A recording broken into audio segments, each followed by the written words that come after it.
sudah masuk di tanggal 24 Mei dan nggak terasa ya, sudah 2 bulan lebih kayaknya kita beribadah di rumah. Tapi saya percaya bahwa setiap kita masih terus tetap menikmati Tuhan, walaupun kita beribadah nggak sama-sama langsung di gereja, di sekre, tapi saya percaya semangat antusias kita untuk bersama-sama memuji dan menyembah Tuhan itu tetap ada di dalam hidup kita.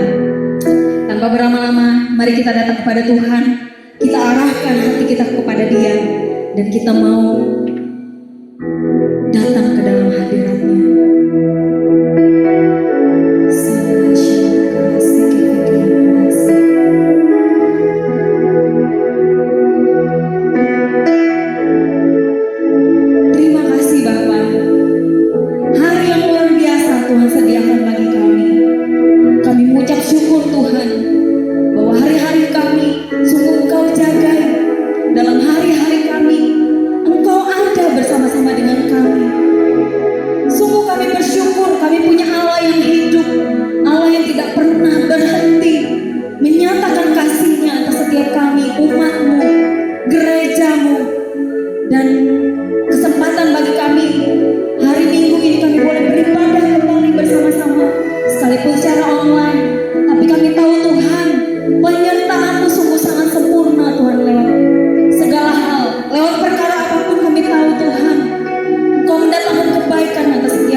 boleh semakin teguh, semakin kuat.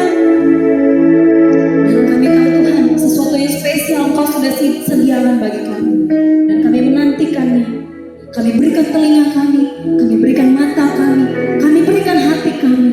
Dan roh, jiwa, dan tubuh kami rindu, kami bersepakat untuk, ya Tuhan, menerima sesuatu yang ilahi dari surgawi. Ya, terima kasih. Dari awal sampai dengan selesainya ibadah kami serahkan kepadamu. Biarlah nama Tuhan ditinggikan, nama Tuhan diagungkan dan dimasyurkan Tuhan. Dan ya Tuhan, biarlah setiap jemaatmu yang hadir, yang duduk menonton, dan tidak hanya menonton tetapi rindu untuk beribadah bersama-sama menikmati Tuhan, boleh mendapati apa yang menjadi kerinduan hati Bapa atas pribadi demi pribadi. Dan kami boleh semakin menjadi pribadi-pribadi yang terus bergerak mengerjakan panggilan Tuhan. Terima kasih Bapa Surgawi, terpujilah namamu Tuhan. Haleluya, haleluya, amin. Yes, kita mau naikkan pujian kita bersama, segala puji syukur hanya bagi namamu Tuhan. Yes, mari kita bersorak-sorai saudara. Sekali dari rumah, jangan lupa duduk ya. Tapi mari kita anggap kita sedang berada di majuan juga. Kita duduk sama-sama, berdiri sama-sama. Kita menikmati Tuhan. Segala puji syukur, segala puji syukur hanya bagimu.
Tuhan boleh mengapai firman-Mu.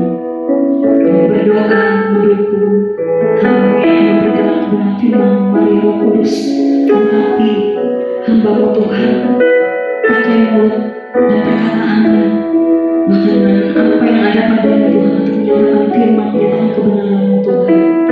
Terima kasih Bapa surga. Yes God, mari sama-sama kita naikkan pujian ini. Semua karena Engkau hari ini ada. Yes.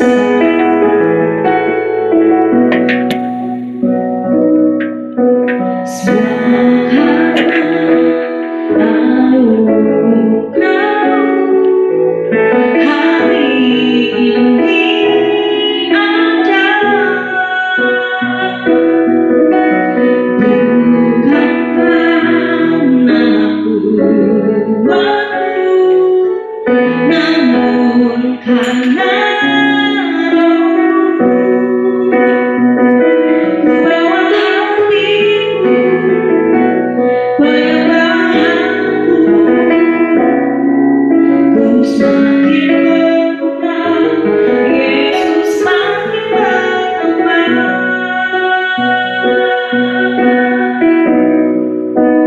Mengikut Yesus, itulah kesukaan hatiku. Ku lepas semua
Tuhan, Bapak Ibu, Saudara-saudari yang dikasihi oleh Tuhan Yesus Kristus, kembali hari ini bersama-sama kita akan ibadah walaupun ada di tempat masing-masing.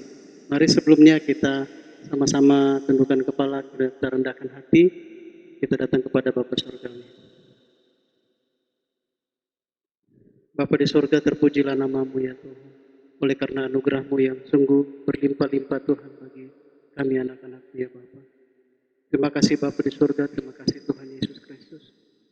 Tuhan, pada saat ini kami anak-anak merindu Tuhan untuk dengar akan firman-Mu, untuk menangkap isi hati Tuhan.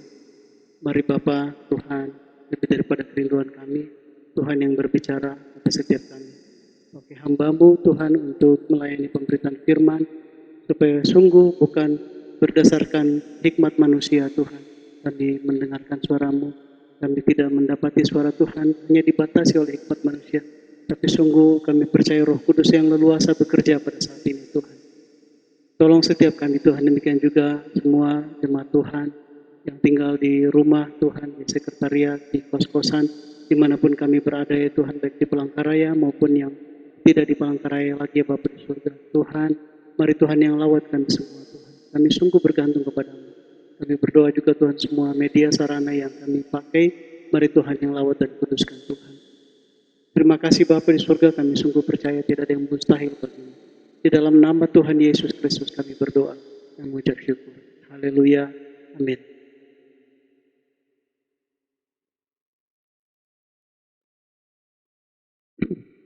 Puji Tuhan Bapak Ibu Jemaat Tuhan, saudara-saudari yang dikasihi Tuhan Yesus Kristus.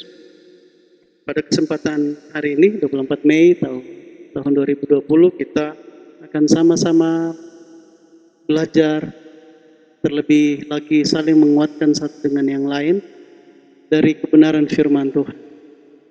Secara khusus hari ini kita mau belajar dari sikap Nabi Nehemia, yang sama-sama nanti kita akan baca dari kitab Nehemia pasal yang pertama.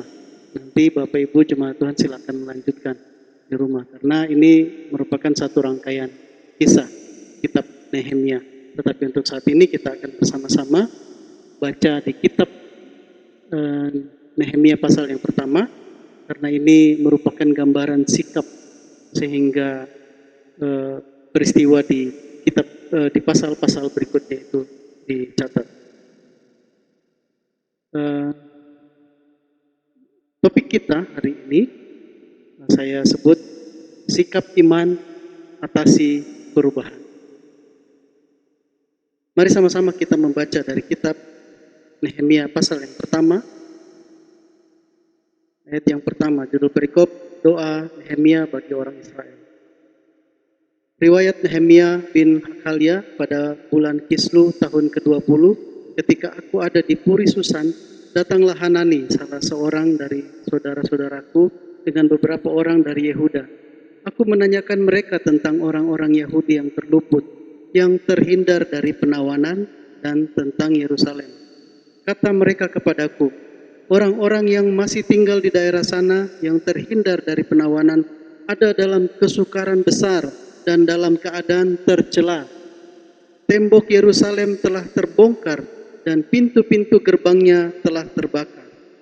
Ketika ku dengar berita ini, duduklah aku menangis dan berkabung selama beberapa hari. Aku berpuasa dan berdoa kehadirat Allah semesta langit.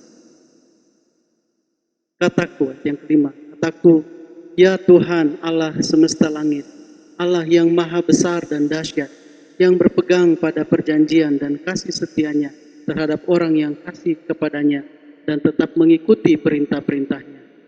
Berilah telingamu dan bukalah matamu, dan dengarkanlah doa hambamu yang sekarang kupanjatkan kehadiratmu siang dan malam bagi orang Israel, hamba-hambamu itu, dengan mengaku segala dosa yang kami orang Israel telah lakukan terhadap. Jangan aku dan kaum keluargaku telah berbuat dosa. Juga aku dan kaum keluargaku telah berbuat dosa. 7. Kami telah sangat bersalah terhadapmu dan tidak mengikuti perintah-perintah, ketetapan-ketetapan dan peraturan-peraturan yang telah kau perintahkan kepada Musa hambamu itu. Ingatlah akan firman yang kau pesan kepada Musa hambamu itu, yakni Bila kamu berubah setia, kamu akan kucerai-beraikan di antara bangsa-bangsa. Ayat yang ke-9. Tetapi bila kamu berbalik kepadaku dan tetap mengikuti perintah-perintah serta melakukannya, maka sekalipun orang-orang buanganmu ada di ujung langit, akan kukumpulkan mereka kembali dan kubawa ke tempat yang telah kupilih untuk membuat namaku diam di sana. Bukankah mereka ini hamba-hambamu dan umatmu yang telah kau bebaskan dengan kekuatanmu yang besar dan dengan tanganmu yang kuat? Ya Tuhan, berilah telinga kepada doa hambamu ini dan kepada doa hamba-hambamu yang rela takut akan namamu. Dan biarlah hambamu berhasil hari ini dan mendapat belas kasihan dari orang ini. Ketika itu, aku juru minuman raja. Jadi Nehemia itu dia ada di pembuangan dan dia ditunjuk sebagai juru minuman raja. Waktu suatu saat di awal yang pertama kedua datang Hanani, kemudian memberitahukan kepada Nehemia tentang kondisi bangsa Israel di Yerusalem. Dikatakan begitu di ayat yang ketiga. Kata mereka kepadaku, tinggal di Yerusalem yang terhindar dari penawanan ada dalam kesukaran besar dan dalam keadaan tercela. Tembok Yerusalem telah terbongkar dan pintu-pintu gerbangnya telah terbakar. Bapak Ibu saudara-saudariku, keadaan bangsa Israel waktu itu mereka sudah tidak bisa lagi diakui sebagai suatu negara. Tidak bisa lagi karena mereka sudah perang kalah. Kemudian sebagian besar ditawan termasuk Nehemia. Ini kemudian dibawa ke negara lain, diatur kamu di sini, kamu di sini, ditempatkan. Hanya sebagian saja yang tetap dibiarkan tinggal di Israel. Dan itu pun keadaan mereka sudah tercela, bergabung dengan orang-orang lain, dan mereka semacam tidak punya martabat lagi sebagai bekas suatu bangsa. Yang semula bangsa Israel dikenal dengan bangsa yang kalau berperang sana sini menang, Allahnya memimpinnya baik berperang di gunung maupun di darat, di lembah. Bangsa Israel menang, tetapi saat itu mereka dalam keadaan yang sudah seperti tidak bermartabat lagi.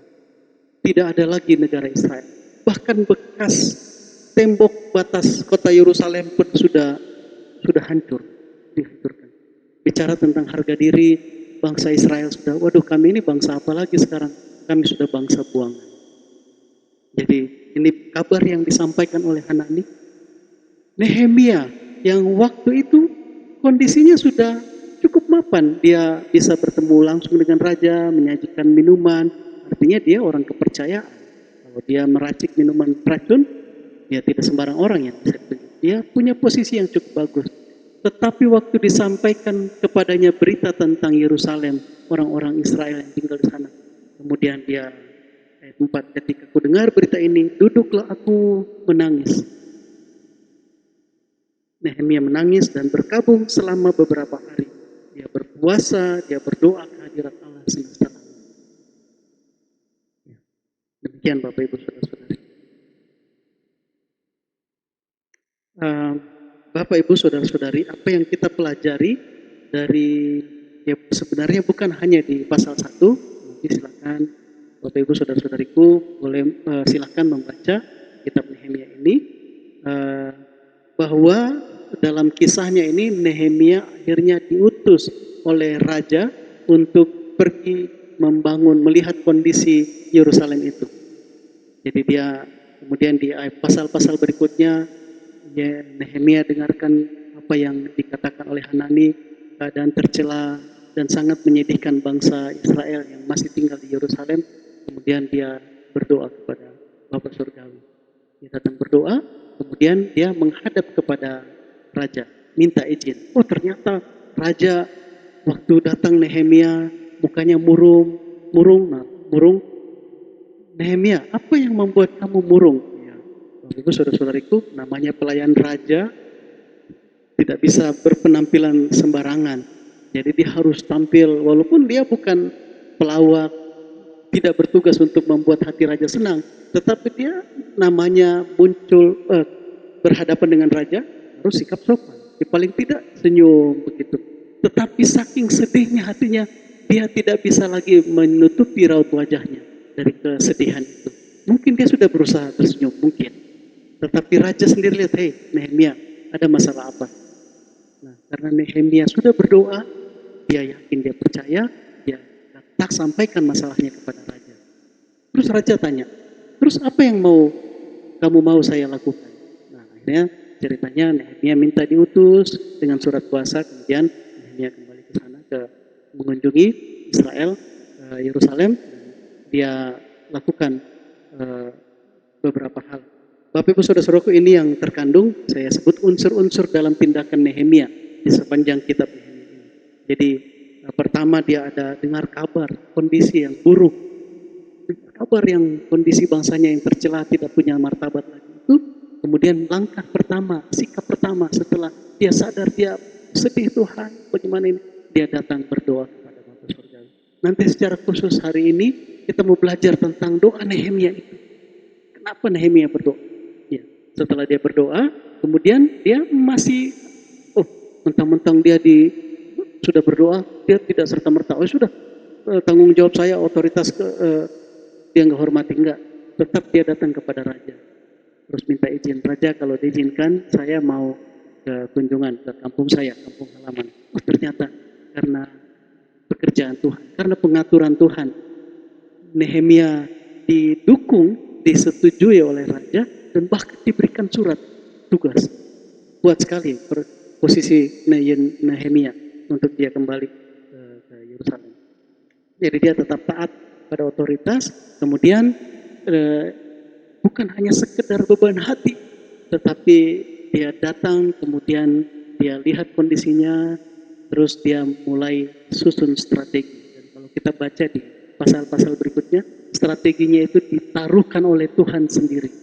Bagaimana harus kembali membangun tembok Yerusalem. Strategi yang datangnya dari Tuhan. Jadi bukan hanya sekedar saya punya ambisi, saya punya kerinduan, saya karena belas kasihan sekali bangsa saya, bukan. Karena memang Tuhan yang taruhkan strateginya Tuhan, begini caranya. Setelah dia dapatin strategi dari Tuhan, kemudian dia tidak kerja sendiri. Dia bangun komunitas, dia hubungi tua-tua bangsa Israel yang masih ada di situ, dia sampaikan apa yang dia ingini dan apa yang dia doakan, dan bagaimana raja sangat mendukung dia.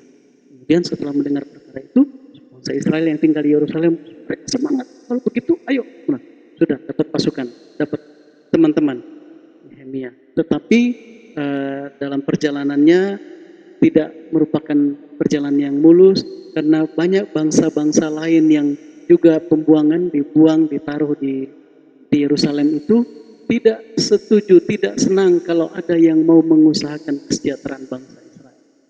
Ada Sanballat, ada Tobiat, mereka akhirnya sangat menentang dan menjadi lawan, menjadi tantangan bagi proses pembangunan tembok Yerusalem. Tetapi karena mereka dapatkan dari Tuhan, Nehemia dan bangsa Israel berani menghadapi semua tantangan-tantangan itu. Mereka tidak serta-merta mau ngajak berperang kah, marah, tetapi mereka berjaga-jaga. Mereka yakin bahwa Tuhan yang menghendaki perkara ini, kami jaga. Sehingga ya orang yang mau mengganggu pun tidak sembarangan juga. Berbagai cara mereka mau lawan bangsa Israel ini, mau menghalang-halangi, tetapi semua digagalkan. Karena memang Tuhan yang menghendaki. Ya, dan kalau kita terus baca, ternyata dalam kisah kitab Nehemia ini bukan hanya perkara-perkara fisik yang dipulihkan, tetapi perkara-perkara rohani, nilai-nilai kebenaran. Pada waktu itu ada bangsa Israel yang keadaannya kondisinya miskin, mereka akhirnya hak-hak mereka secara tidak adil mereka dimanfaatkan oleh sesama bangsa Israel juga yang keadaannya lebih baik, yang kaya, yang keadaannya lebih baik. Mereka datang kepada Nehemia ini bagaimana? Nehemia katakan kepada, bikin solusi. Saudara-saudara, kita ini satu bangsa. Jangan perlakukan seperti itu terhadap saudara-saudara kita. Nah, jadi dalam keadaan yang sangat terpuruk, yang dikatakan tercela ini, waktu pergerakan Tuhan melalui Nehemia ini berjalan, bangsa Israel kembali mengerjakan nilai-nilai kebenaran. sampai akhirnya pekerjaan selesai, temboknya keliling. Itu unsur-unsur dalam tindakannya Nehemia. Bapak Ibu saudara-saudariku, jadi kalau kita lihat tahap-tahapannya, ada kabar kondisinya, kondisinya kondisi tembok Yerusalem dan yang sangat tercela, tetapi Nehemia walaupun dia sedih, dia tidak tinggal dalam kesedihan begitu saja, tetapi dia datang pada Tuhan, dia berdoa. Kemudian dia lapor kepada raja, terus dia kunjungi lokasinya, dia dapat strategi dari Tuhan, lalu dia bangun komunitas, dia hubungi tua-tua Israel yang tinggal di Yerusalem pada saat itu. Nah, tetapi ternyata kenyataannya ada lawan, ada tantangan-tantangan dari bangsa-bangsa lain yang juga tinggal di situ. Tetapi karena mereka dapatkan itu dari Tuhan, mereka berani mengerjakannya. Dan ada nilai-nilai kebenaran yang terjadi, yang dipulihkan pada saat bangsa Israel ini bergerak berdasarkan pimpinan Tuhan melalui Nehemia. Dan akhirnya pekerjaan selesai, temboknya lurus. Temboknya keliling. Selesai. Ya. Puji Tuhan, Bapak Ibu saudara-saudariku, mari kita melihat alasannya mengapa Nehemia berdoa. Waktu dia dengar ada kabar buruk, waktu dia dengar ada kondisi buruk, di ayat yang ke-8 Nehemia pasal 1 dicatat seperti ini. Doa Nehemia, ingatlah akan firman yang kau pesan kepada Musa hambamu itu, yakni bila kamu berubah setia, kamu akan kucerai-beraikan di antara bangsa-bangsa. Jadi Nehemia datang kepada Tuhan. Ya Tuhan, memang seperti firman-Mu yang Engkau katakan kepada hamba-Mu Musa. Jika kami berlaku tidak setia, maka Engkau akan cerai-beraikan kami. Tetapi, ini doa Nehemia.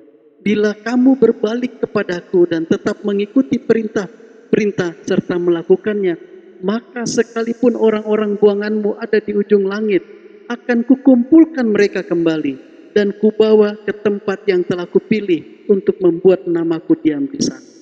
Bapak Ibu saudara-saudariku, Nehemia ini ya dalam doanya ternyata dia negosiator yang ulung. Dia negosiasi dengan Tuhan. Ya Tuhan, memang Engkau berfirman, semuanya dasarnya firman. Tuhan, Engkau berfirman, kalau kami tidak setia kepadamu, Engkau akan cerai-beraikan kami. Tetapi jika kami berbalik kepadamu, maka Engkau akan kumpulkan kami. Bapak Ibu saudara-saudaraku, sekalipun ada kondisi yang sangat buruk, tetapi Nehemia ingat ada janji Tuhan, ada perkataan Tuhan. Tuhan bilang kalau kamu bertobat, kalau kamu berbalik, aku akan kumpulkan kamu kembali. Nah, ini yang mendorong Nehemia untuk, saya punya alasan untuk berdoa. Ya, jadi Bapak Ibu saudara-saudaraku, sekalipun kondisinya sangat buruk, Nehemia berdoa karena pertama ada dasar, ada janji Tuhan. Dia berdoa, saya berdoa karena memang Tuhan yang janji. Kalau Tuhan tidak janji terus dia berdoa, kurang kuat dasarnya. Tetapi Nehemia berdoa karena memang janji Tuhan, janji seperti itu. Kalau kamu berbalik, kamu bertobat, aku akan kumpulkan, aku akan pulihkan. Kemudian Nehemia berdoa juga karena dia percaya Tuhan pasti sanggup mengerjakannya. Amin. Tuhan pasti sanggup. Mau kondisinya seperti buruk, ini masalahnya yang hancurkan bangsa Israel ini bukan bangsa kecil, bangsa besar yang sudah menghancurkan bangsa-bangsa yang lain. Peluangnya kita untuk pulih kembali sangat kecil. Nah, tetapi Nehemia datang berdoa, tidak pesimis. Dia datang berdoa justru karena dia yakin Tuhan pasti sanggup menggenapi, bukan permintaannya, menggenapi perkataannya sendiri. Bahwa aku akan kumpulkan kembali kamu. Bapak Ibu saudaraku, yang diajukan oleh Nehemia kepada Tuhan bukan keinginan hatinya, tetapi firman Tuhan sendiri. Tuhan, Engkau berfirman, jika kami kembali kepadamu bertobat, Engkau akan memulihkan kami. Mau siapapun lawan, mau seburuk apapun kondisinya, karena itu firman Tuhan. Tidak ada yang bisa menghalang-halangi. Jadi, yang saya sebut dalam doanya, Nehemia menjadi negosiator yang ulung, ya Tuhan ini firman-Nya. Bapak Ibu saudara-saudariku, dan hasilnya Nehemia melakukan hal yang tidak terpikirkan orang lain. Orang lain mungkin lihat kondisinya, ya susah lah. Bagaimana lagi bangsa Israel ini akan dipulihkan? Banyak, sebagian dari besar kita sudah tersebar ke sana kemari. Terus kita sudah yang pemimpin-pemimpin kita ini aja dari bangsa-bangsa lain yang juga sudah, dan yang menjajah kita ini bangsa yang kuat. Nah, sudahlah, tidak mungkin terlalu muluk-muluk kalau kita memikirkan suatu saat kita akan membangun kembali. Nah, bagi orang karena melihat fakta muluk-muluk. Tetapi Nehemia, fakta juga disaksikan oleh Nehemia. Nehemia juga melihat fakta yang sama, tetapi Bapak Ibu, saudara-saudariku, dia ingat janji Tuhan dan dia percaya Tuhan sanggup menggenapi janji. Amin. Tuhan pasti kerja firman. Bapak Ibu, jemaat Tuhan, doa yang kita naikkan bukan untuk mengingatkan Tuhan seolah-olah Tuhan lupa. Walaupun dalam bahasa Alkitab mungkin ditemukan hal-hal seperti itu, tetapi itu tidak menandakan bahwa Tuhan tidak maha kuasa dan pelupa. Bahasa Alkitab ditulis dengan ungkapan hati manusia dan cara berpikir manusia. Bapak Ibu, saudara-saudariku, doa juga bukan untuk memberitahukan Tuhan apa yang seharusnya dia lakukan, atau memberi saran kepada Tuhan seolah-olah ada saran yang lebih baik yang kita miliki dibandingkan yang dapat dipikirkan oleh Tuhan. Kalau kita menemui bahasa-bahasa Alkitab yang seolah-olah memberitahu Tuhan, atau bahkan mungkin ungkapan maka menyesallah Tuhan, Bapak Ibu jemaat Tuhan, bukan berarti bahwa Tuhan tidak mengendalikan segala sesuatunya. Dia maha kuasa, tetapi Alkitab adalah bahasa manusia, bahasa dengan cara berpikir manusia. Ada ungkapan-ungkapan yang disampaikan menurut cara berpikir manusia. Tapi ingat bahwa kita berdoa bukan untuk mengingatkan Tuhan seolah-olah Tuhan lupa. Dia adalah Alfa dan Omega, dia yang awal dan yang akhir. Dia tidak dibatasi oleh waktu, dia mengetahui segala sesuatunya. Bukan untuk memberitahu Tuhan, memberi saran tentang sesuatu ide yang lebih baik. Melainkan seorang murid Kristus, orang percaya kepada Tuhan Yesus Kristus, saat kita berdoa, agar kita menjadi sarana yang dipakai Tuhan untuk memenuhi kehendak-Nya. Tuhan katakan di dalam Matius pasal 7 ayat 7 dicatat, mintalah maka akan diberikan kepadamu. Mintalah maka akan diberikan kepadamu. Carilah maka kamu akan mendapat. Ketoklah maka pintu akan dibukakan kepadamu. Jangan mentang-mentang kita katakan Tuhan Yesus sudah menyelesaikan segala sesuatunya. Allah Bapa kita Jehovah Jireh, Allah penyedia sempurna. Amin, benar, Bapa menyediakan segala sesuatunya sempurna. Dia tidak pernah terlambat. Tetapi ada firman yang katakan, mintalah maka akan diberikan kepadamu. Cari maka kamu akan mendapat. Jemaat Tuhan, Tuhan tidak mengajar kita untuk bermalas-malasan karena dia sudah menyediakan segala sesuatunya bagi kita. Bahkan di Taman Eden sekalipun Bapa sudah menyediakan segala sesuatunya, tetapi Tuhan masih perintahkan Adam dan Hawa, usahakan bagi kesejahteraan. Jadi waktu kita berdoa, waktu kita bekerja, saya mau bekerja karena rasa-rasanya berkat yang Tuhan berikan kepadaku masih kurang. Adakah yang punya iman seperti itu, Bapak Ibu saudara-saudariku? Jika saya dan engkau bekerja hari ini karena merasa berkat Tuhan kurang, kita ada dalam masalah yang besar. Bapak Ibu saudara-saudariku, Bapa di sorga, bahkan dikatakan burung-burung yang tidak menabur diberi makan oleh Tuhan. Apalagi kita yang sangat berharga ini. Tetapi jangan coba-coba tidak bekerja. Tuhan bilang, saya sudah sediakan berkat, minta maka akan diberikan kepadamu. Cari maka kamu akan mendapat. Ketoklah maka pintu akan dibukakan bagimu. Amin. Puji Tuhan. Bapak Ibu saudara-saudariku, demikian juga di Roma pasal yang ke-8 ayat yang ke-26. Demikian juga Roh membantu kita dalam kelemahan kita, sebab kita tidak tahu bagaimana sebenarnya harus berdoa, tetapi Roh sendiri berdoa untuk kita kepada Allah dengan keluhan-keluhan yang tidak terucapkan. Roh Kudus sendiri yang akan mengajar dan menuntun kita menaruhkan pokok doa itu. Bapak Ibu Saudara-saudaraku, jika ada yang katakan, aduh saya minder, saya tidak pandai berdoa, itu bukan alasan. Karena Tuhan sendiri yang menaruhkan perkataan itu, isi hatinya kepada kita. Kita bisa mengungkapkan isi hati kita kepada Tuhan. Tetapi Tuhan katakan sebenarnya saat berdoa, karena semua rancangannya ini adalah rancangan Tuhan. Tuhanlah yang tahu apa masa depan bagimu, bagi gereja, bagi keluarga. Oleh karena itu, masuk dalam aliran kehendaknya Tuhan, masuk dalam aliran rencananya Tuhan. Saat kita berdoa, disitulah ungkapan isi hati Tuhan ditaruhkan ke dalam jemaatnya. Sehingga dikatakan Roh Kuduslah yang sebenarnya mengajar bagaimana kita seharusnya berdoa. Puji Tuhan, saat kita berdoa mungkin kita merasakan beban hati, kesedih, kasihan. Tetapi bedakan kasihan dengan kasih yang daripada Tuhan. Orang yang tidak dalam Kristus pun bisa merasa iba, kasihan dengan para pengemis, orang yang susah. Tetapi berbeda dengan kasih yang daripada Tuhan. Bukan terpengaruh karena keadaan yang susah atau apa, tetapi karena memang Tuhan sangat mengasihi. Kalau ada dikatakan, wah itu dia pandai, bagus sekali doanya. Mungkin maksudnya dia pandai berpuisi. Atau mungkin dikatakan, wah dia itu bagus sekali khotbahnya. Jangan-jangan maksudnya dia memang pandai pidato. Bapak Ibu Saudara-saudaraku, saat kita membagikan firman Tuhan, saat kita berdoa, ingat bahwa pekerjaan Roh Kuduslah semuanya. Tuhan Yesus sekalipun dia mengajarkan, memberikan teladan seperti itu. Dia hidup dipimpin oleh Roh Kudus. Hidup dipimpin oleh Roh Kudus. Bagian saya dan engkau menjadi sarananya Tuhan.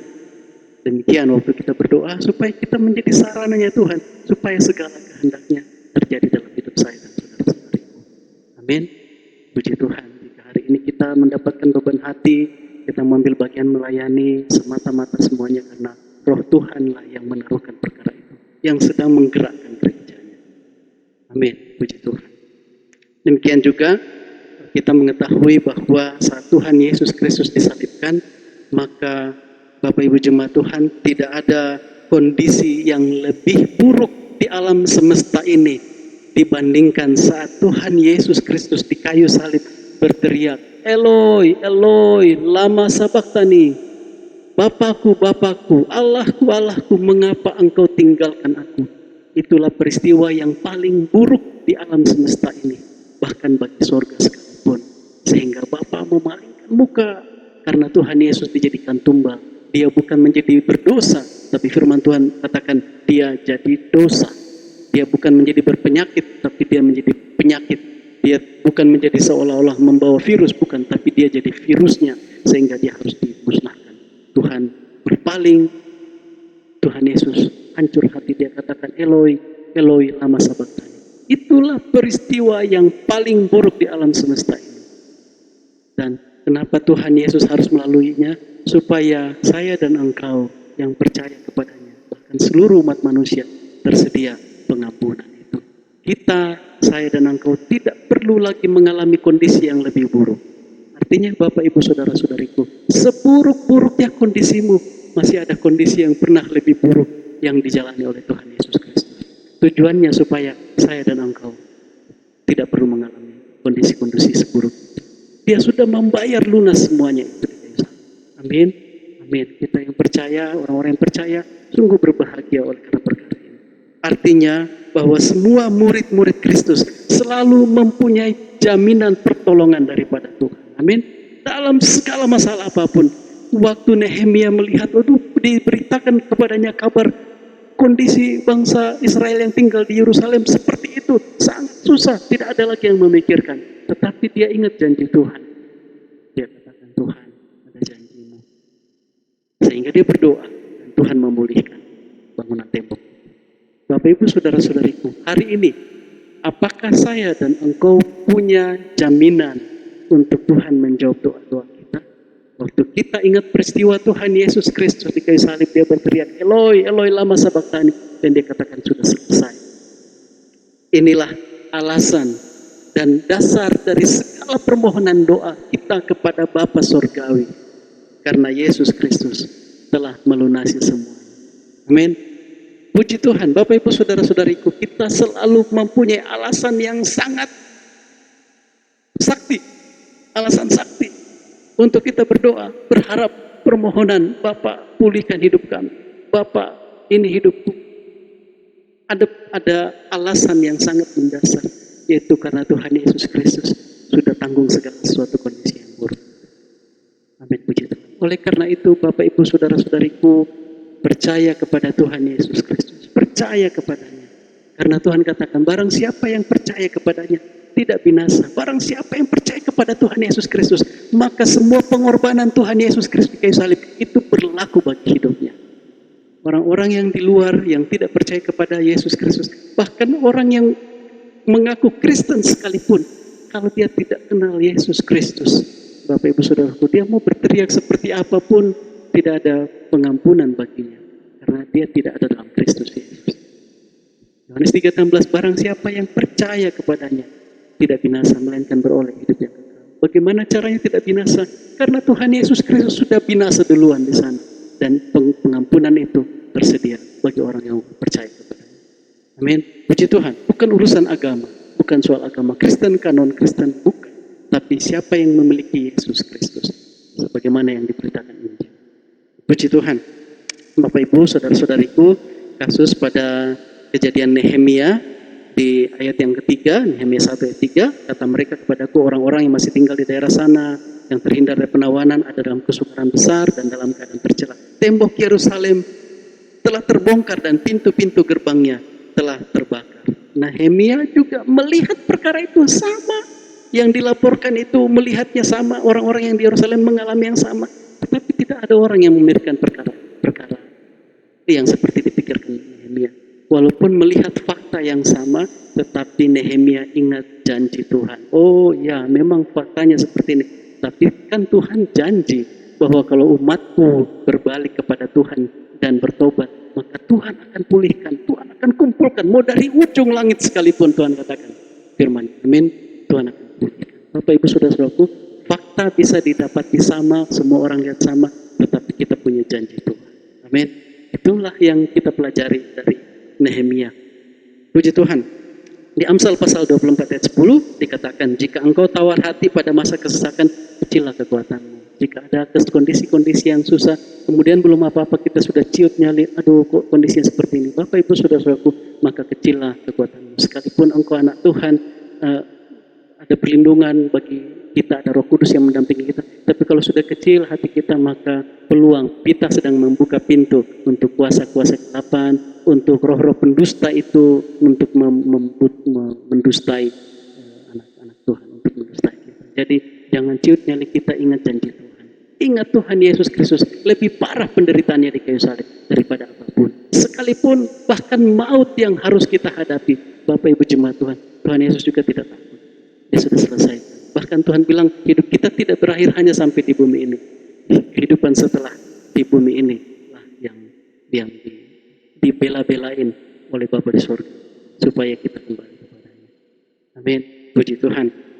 Bapak Ibu, saudara-saudariku, sama-sama kita menyadari bahwa apakah hanya karena sekedar membangun tembok sehingga Nehemia diutus, apa pentingnya sih hanya membangun tembok?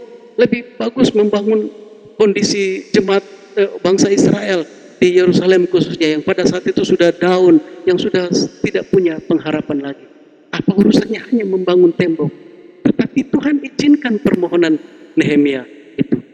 Bapak Ibu Saudara-saudara, kalau Tuhan sudah izinkan, ada sesuatu yang mau Tuhan nyatakan melalui pekerjaan itu. Bahkan sekalipun itu pekerjaan fisik. Ngapain bangun tembok? Mending bangun rumah-rumah kayak. Tetapi Bapak Ibu Saudaraku, ada kehendak Tuhan. Tuhan mau nyatakan saat dia menjawab umatnya, maka waktu umatnya mau kembali menyatakan kemuliaan Tuhan melalui bangsa Israel karena mau bangun tembok, Tuhan sertai umatnya. Dalam proses pembangunan tembok ini, perkara-perkara yang dialami oleh bangsa Israel mengingatkan mereka penyertaan Tuhan. Mengingatkan mereka pernyataan. Dan itu juga waktu tembok sudah selesai secara fisik, membungkam bangsa-bangsa lain yang menjadi lawan Israel pada saat itu. Jadi Bapak Ibu Saudara-saudariku, cara Tuhan ada berbagai macam cara. Kita tidak bisa serta-merta Ngapain hanya urusan bangun tembok saja sampai harus seperti ini? Sampai perlu dicatat satu kitab di Alkitabnya orang Kristen. Ngapain urusan membangun tembok begitu penting? Bapak Ibu Saudara, bukan hanya perkara fisik, tapi ada perkara pekerjaan Tuhan di balik semuanya itu. Untuk menyatakan kemuliaan-Nya. Amin. Untuk membawa umatnya kembali kepada puji Tuhan. Kita bisa melihat badai, tetapi di saat yang sama tidak mungkin saat badai kegelapan itu terjadi terus kita bilang kita nggak lihat Tuhan. Oh Bapak Ibu jemaat Tuhan, Nehemia melihat fakta yang sama. Badai bagi bangsa Israel, satu kemelut, satu kemerosotan, tapi dia ingat janji Tuhan. Dia tidak tertenggelam di situ. Dalam saat-saat ini dunia menghadapi satu badai di mana pandemi melanda hampir seluruh negara di dunia ini, di generasi ini Bapak Ibu jemaat Tuhan, kita juga seharusnya sadar bahwa sedang terjadi kebangunan rohani. Amin. Puji Tuhan. Kita bisa live streaming, Injil bisa diberitakan, orang bisa tidak hanya mereka yang datang ke masuk dalam gereja. Mungkin ada yang nggak suka datang ke gereja, itu orang Kristen. Tapi silahkan kalau mau mendengarkan firman Tuhan di tempat masing-masing. Ya, jangan sampai kebalikan, Bapak Ibu Saudaraku. Justru kok anak-anak Tuhan yang sudah disediakan supaya bisa ibadah di rumah, justru malah malas-malasan. Bapak Ibu jemaat Tuhan, mari pada generasi-generasi terakhir Tuhan katakan yang terdahulu menjadi terkemudian, terkemudian menjadi terdahulu. Janganlah perkara itu terjadi atas saya dan hidupmu, saudara-saudara. Banyak orang-orang yang masih ngotot, kami mau sembahyang di tempat ibadah kami mau masih ngotot. Ya, saya kurang setuju juga dengan sikap yang seperti itu, termasuk di gereja-gereja. Kalau Tuhan sudah mengatur, kalau pemerintah sudah mengatur, mari kita taat. Tetapi semangatnya itu, Tuhan mencari orang-orang yang seperti itu. Saat mereka datang kepada Tuhan Yesus Kristus, orang-orang yang militan seperti itu yang mencari Tuhan menjadi saksi Injil. Gereja Tuhan hari-hari ini kita sedang dimurnikan. Jangan hanya melihat badainya, tapi lihat kebangunan rohani yang sedang terjadi. Amin. Sekalipun gelap, tetapi ingat ada pekerjaan Tuhan yang sedang terjadi hari-hari. Injil diberitakan di mana-mana, online. Selama ini kita hanya ibadah di Jalan Manjuhan, bukan Jalan Manjuhan 4, ujung, ujung, bukan seluruh Manjuhan 4. Hanya orang yang hadir di situ saja yang bisa dengarkan. Tetapi hari ini YouTube mereka saksikan sampai di pelosok-pelosok bumi pun mereka bisa. Tinggal tambahin terjemahan saja. Ya. Puji Tuhan.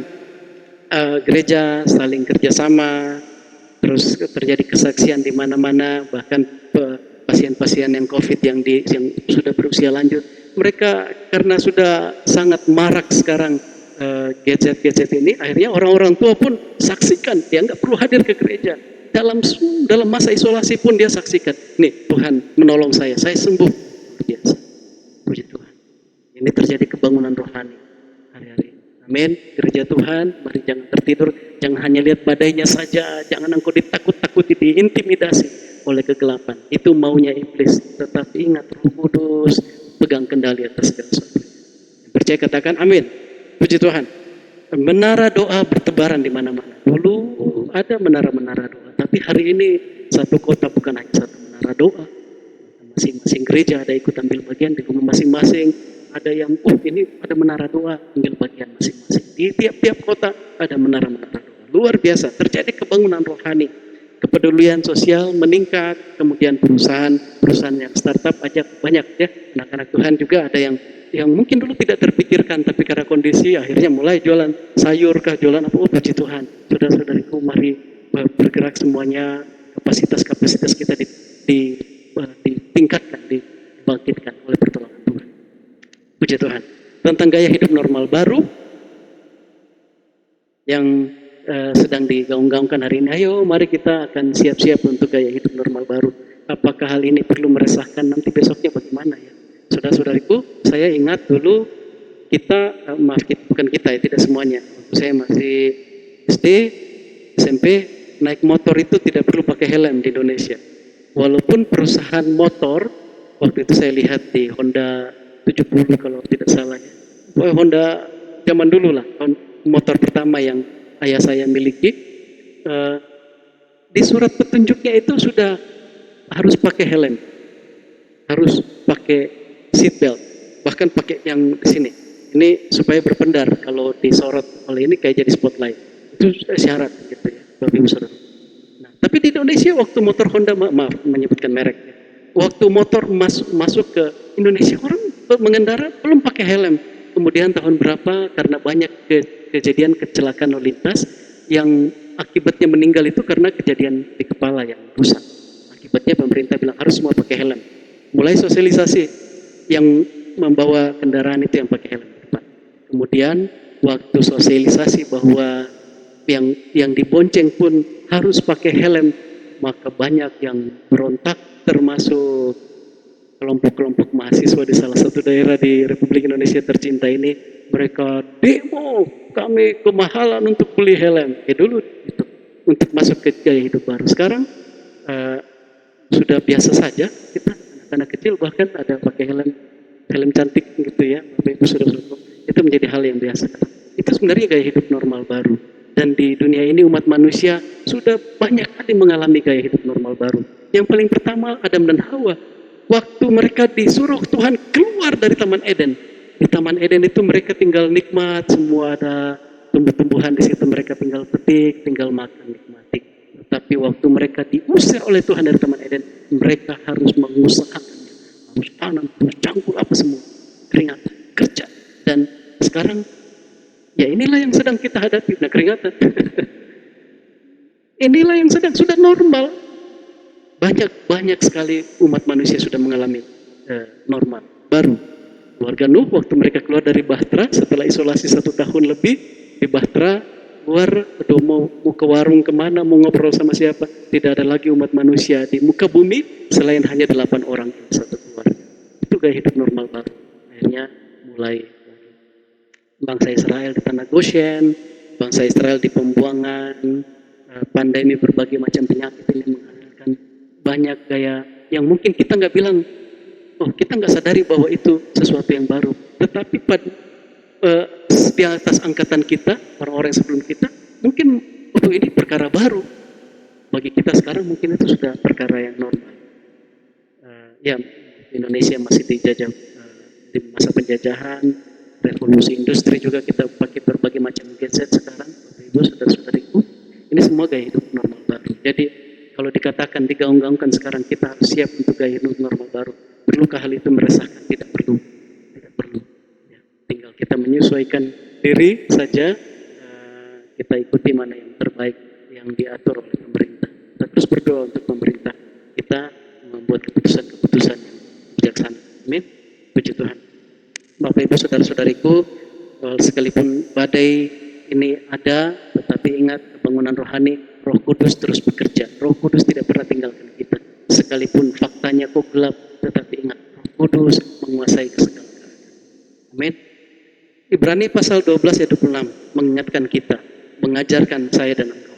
Waktu itu suaranya menggoncangkan bumi, tetapi sekarang ia memberikan janji. 1 kali lagi aku akan menggoncangkan bukan hanya bumi saja, melainkan langit juga. Ya, fakta ini tidak dapat dihindari. Fakta badai seperti itu tidak dapat dihindari. Bahkan Tuhan bilang, ya suatu kali nanti bukan hanya bumi saja yang digoncangkan, tapi langit juga. Entah kalau langit juga bagaimana. Kita belum mengalami hujan meteor yang bertubi-tubi, sebagaimana sebagian ahli meramalkan nanti ada meteor. Wah, itu tidak usah dipikirkan dulu sekarang. Atau ada kuasa-kuasa langitkah nanti yang akan goncang? Bapak Ibu saudara, Tuhan bilang sudah disebut ya, suatu kali nanti aku akan menggoncangkan bukan hanya bumi saja, tetapi langit juga. Itu badai besar bagi kemanusiaan, bagi umat manusia, entah bagaimana lagi nanti kondisinya. Tetapi ingat Bapak Ibu saudara-saudaraku, sekalipun perkara itu, ingat Roh Tuhan terus bekerja. Amin. Roh Tuhan terus bekerja. Jangan hanya terpaku mata kita kepada fakta itu. Ingat, oleh karena itu mari terus berjaga-jaga dalam Tuhan. 1 Yohanes pasal 5 ayat 4. Sebab semua yang lahir dari Allah mengalahkan dunia. Dan inilah kemenangan yang mengalahkan dunia. Iman kita, ayat 5. Siapakah yang mengalahkan dunia selain daripada dia yang percaya bahwa Yesus adalah anak Allah. Amin. Puji Tuhan. Iman kita. Jadi iman kita ini yang mengatasi berbagai macam perubahan-perubahan itu. Amin, saudara-saudariku. Oleh karena itu, kuasa kegelapan mau supaya mata kita hanya tertuju kepada fakta ini namanya fakta benar seperti itu.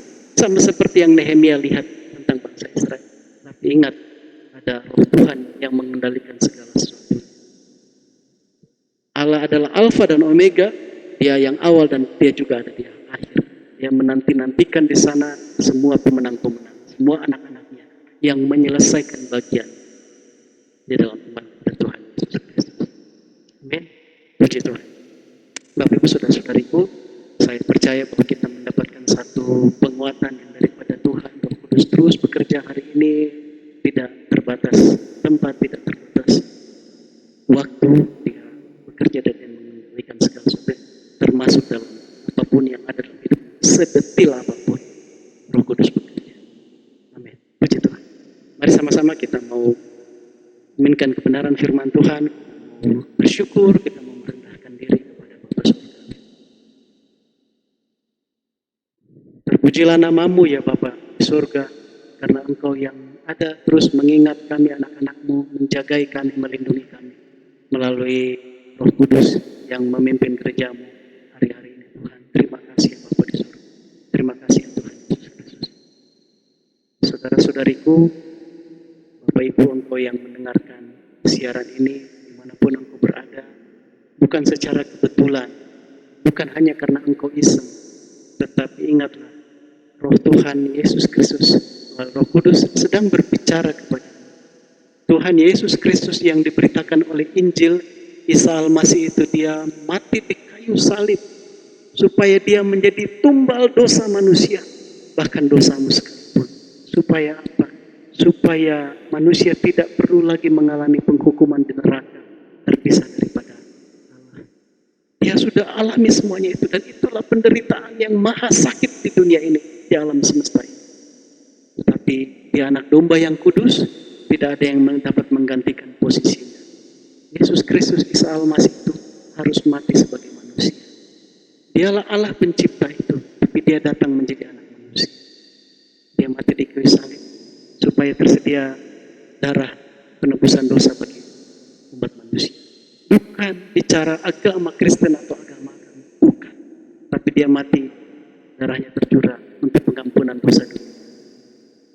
Dan Dia selesaikan tugasnya, Dia kembali ke Bapa di surga. Hari ini saat engkau dengarkan siaran ini, diizinkan Roh Kudus yang lemah lembut itu berbicara. Engkau perlu juru selamat. Mari buka hati.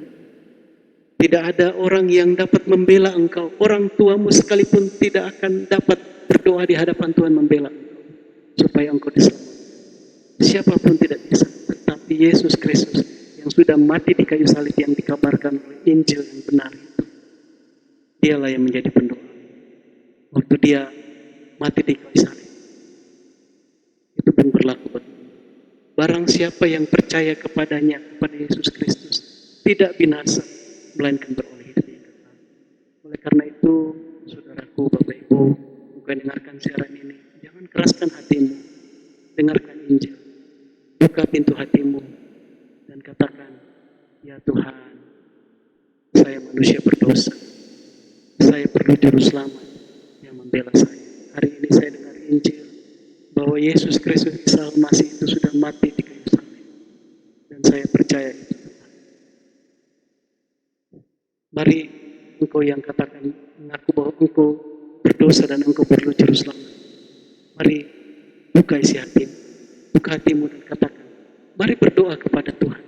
Katakan seperti, Bapa di surga, hari ini saya mengakui saya manusia berdosa. Saya perlu Yesus Kristus Isa Al-Masih menjadi juru selamat. Tuhan Yesus, aku percaya Engkau Tuhan. Tuhan Yesus, katakan Tuhan Yesus, aku percaya Engkau Tuhan dan juru selamat. Ampunilah dosa-dosaku Tuhan. Masuklah Engkau di dalam hidupku, menjadi Tuhanku, menjadi juru selamat. Amin. Puji Tuhan. Roh Kudus, Tuhan, Engkau yang memeteraikan setiap umat-Mu yang sudah berseru kepada Bapa. Hamba berdoa ya Tuhan, teguhkan Tuhan setiap umat-Mu Tuhan yang datang kepadamu berseru-seru di dalam nama Tuhan Yesus Kristus. Tuhan yang memulihkan hidupnya, Tuhan yang menyatakan setiap perjanjian-Mu kepadanya Tuhan. Dan Roh Kudus yang akan memimpin, yang pasti memimpin hidup dalam nama Tuhan Yesus Kristus. Terima kasih Bapa, terima kasih Tuhan Yesus Kristus. Bapa di surga, kami mengucap syukur untuk firman-Mu hari ini. Engkau menyadarkan kami bahwa sekalipun ada badai, sekalipun ada kegelapan, tetapi Roh-Mu Tuhan ambil pegang kendali atas segala sesuatunya. Bahwa hari-hari ini sekalipun ada badai besar, kami ingat Tuhan, kami tahu bahwa kebangunan rohani juga sedang terjadi hari-hari ini. Roh Kudus-Mu Tuhan sedang bekerja untuk memulihkan gereja-Mu, mempersiapkan satu jemaat yang kudus, mempersiapkan mempelai bagi Kristus, gereja yang dewasa. Dalam nama Tuhan Yesus, dalam nama Tuhan Yesus, dalam nama Tuhan Yesus. Terima kasih Tuhan. Oleh karena itu Bapa, kami berdoa, Tuhan yang senantiasa menolong kami, mengerahkan hati kami hanya kepadamu ya Bapa, kepada Tuhan Yesus Kristus. Engkau sedang mengerjakan hari-hari ini Tuhan dengan satu kedahsyatan. Bapa, kami berdoa supaya sungguh dari hati kami Tuhan dilepaskan dari segala jerat tipu muslihat, untuk kami hanya terjebak melihat fakta-fakta, tapi kami mau lihat bahwa dengan iman Tuhan, bahwa Tuhan Engkau sudah menyelesaikan segala sesuatunya. Kemenangan Engkau sudah berikan Tuhan bagi gereja-Mu, bagi jemaat-Mu. Dalam nama Tuhan Yesus, dalam nama Tuhan Yesus, dalam nama Tuhan Yesus. Dan saatnya hari ini Tuhan, melalui keadaan ini sekalipun Tuhan, kami gereja-Mu mau bangkit Tuhan, dimurnikan Tuhan, dan menjadi kesaksian bagi kemuliaan-Mu ya Bapa. Terima kasih Bapa, terima kasih Tuhan Yesus Kristus. Bapa, kami berdoa Tuhan, berkat-berkat-Mu atas bangsa Indonesia Tuhan. Dalam nama Tuhan Yesus Kristus kami berdoa, karena firman-Mu Tuhan, bahwa Bani Kedar Debayot yang tinggal di pulau-pulau Tuhan akan dibawa datang Tuhan di dalam rumah-Mu Tuhan, menjadi semarak keagungan Tuhan bagi kemuliaan-Mu. Kami percaya Tuhan, untuk Indonesia mari lawat Tuhan, bahwa sungguh saatnya Tuhan pertobatan terjadi Tuhan. Dalam nama Tuhan Yesus, dalam nama Tuhan Yesus kami berdoa untuk setiap saudara-saudari kami Tuhan. Mari nyatakan Tuhan, mereka yang mencari-cari kebenaran, Tuhan Yesus, Engkaulah jalan dan kebenaran dan hidup. Kami berdoa Tuhan, mari Tuhan yang temui kami semua Tuhan, anak-anak-Mu ya Tuhan. Terima kasih Bapa. Bapa, kami berdoa untuk gereja-Mu Tuhan, supaya kami bangkit Tuhan itu ke dalam masa-masa ini. Kami tidak tertipu daya Tuhan, kami tidak bermalas-malasan, kami tidak lalai, tapi sungguh kami memberikan hidup kami dipimpin oleh Roh-Mu sepenuhnya ya Tuhan. Dalam nama Tuhan Yesus Kristus, sebagaimana Tuhan Yesus yang sudah hidup dipimpin oleh Roh Kudus. Dalam nama Tuhan Yesus. Terima kasih Tuhan, kami percaya Roh Tuhan bekerja hari-hari dengan dahsyat, melawat dan melanda semua. Terima kasih Bapa, terima kasih Tuhan Yesus. Bapa di surga, kami juga berdoa pada saat ini ya Tuhan, kami mengucap syukur untuk seluruh jemaat Tuhan yang melalui dalam berbagai kondisi sekalipun Tuhan. Kami masih ingat Tuhan, kami mau memberikan ungkapan syukur kami Tuhan kepada-Mu, baik dalam waktu kami, hidup kami, maupun persembahan-persembahan harta kami Tuhan.